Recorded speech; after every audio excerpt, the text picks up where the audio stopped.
It is time for a water activity challenge, and I'm going to show you how you can set up a quickly science experiment that you can do at home. So let's get started. For this experiment, we are going to need 2 containers, and you can use that, or if you have a sensory table, you can use that instead. Just 2 containers. So we're going to use Tupperware. You're going to need some bottles. These are clear bottles, which will work fine. These are stuff that I found at the dollar store so that they can squeeze water around. And I found this little quick one. But you can just use cups or bowls or things that you have around the house. You're going to need food coloring. Just pick 2 primary colors.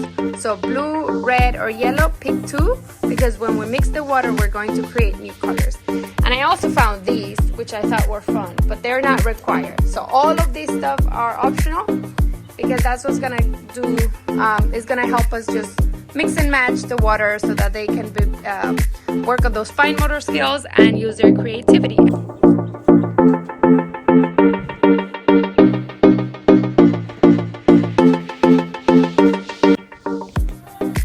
Because we're playing with water, I have a towel, but if you're outside, you don't have to put a towel. I have my 2 containers side to side, and right now we're just gonna fill them up with water and add the food.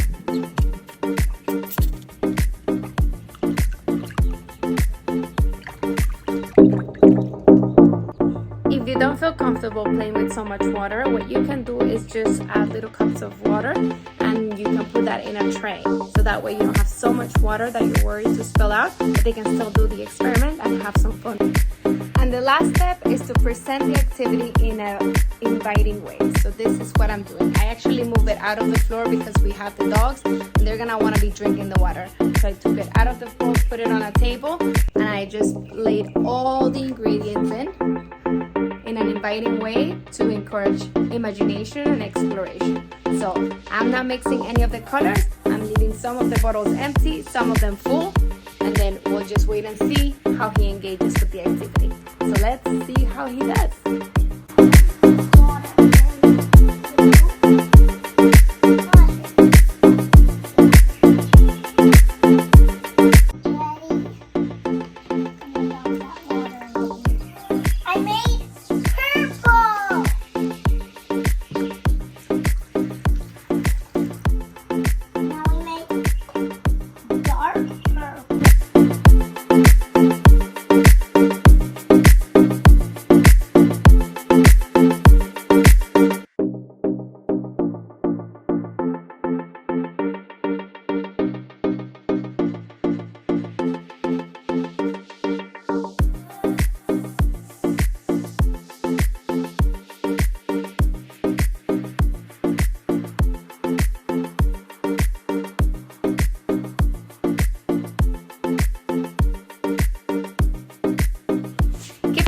With measuring cups and bowls.